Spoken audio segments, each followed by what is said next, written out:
எட்டாவது warning sign உடல் சோர்வு. கிட்னி டிசீஸ் இருக்கும்போது ரத்தத்துல கழிவுப் பொருள் மற்றும் அந்த டாக்ஸின்லாம் அதிகரிக்கிறதுனால பார்த்தீங்கன்னா எப்பவுமே கொஞ்சம் உடல் எனர்ஜி இல்லாம உடம்பு ரொம்ப வீக்கானமா இருக்கலாம் சார். எப்பவுமே எனக்கு ரொம்ப டயர்டாக இருக்கு சார். எந்த நேரத்துல எவ்வளவு சாப்பிட்டாலும் சரி எனக்கு உடல் சோர்வாகவே இருக்கு சார், அந்த மாதிரிலாம் சொல்லுவாங்க. மேலும் ஒரு விஷயத்துல கான்சன்ட்ரேட் பண்ணனால அவங்களுக்கு ரொம்ப சிரமமா இருக்கலாம். மேலும் அந்த கிட்னி டிசீஸ் இருக்கும்போது இந்த அனிமியா ரத்த சோகைனாலும் உடல் சோர்வு வரலாம். கிட்னி பாதிப்போட 9வது வார்னிங் சைன் மசில் கிராம்ஸ், தசை பிடிப்பு. இது எதனாலும் பார்த்தீங்கன்னா பொதுவாக கிட்னியோட முக்கியமான வேலைகளில் ஒன்று ரத்தத்தில் எலக்ட்ரோலைட் ரெகுலேஷன். ரத்தத்தில் சோடியம், கால்சியம், பொட்டாசியம் அளவு சீராக வைத்துக் கொள்வது.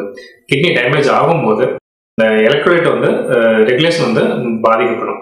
இந்த எலக்ட்ரோலைட் இம்பேலன்ஸ் ஆகும்போது தசை மற்றும் தசைக்கு சப்ளை பண்ணக்கூடிய அந்த நரம்பு ஃபங்க்ஷன் பாதிக்கப்படுறதுனால மசில் கிராம்ஸ் வரலாம். 10வது warning sign dry and itchy skin. தோல் சர்மம் வறண்டு போகிறது மற்றும் தோல்ல அரிப்பு வருது. எதனால பார்த்தீங்கன்னா சிறுநீரக செயல்பாடுல ஏற்கனவே சொன்ன மாதிரி ரத்த உற்பத்தியை பார்த்துக்கிறது, இல்லை ரத்தத்துல தண்ணீர் அளவு பார்த்துக்கிறது, மேலும் ரத்தத்துல மினரலோட கண்டென்ட் சீராக வைத்துக் கொள்வது மற்றும் அந்த போன் ஹெல்த் பார்த்துக்கிறது.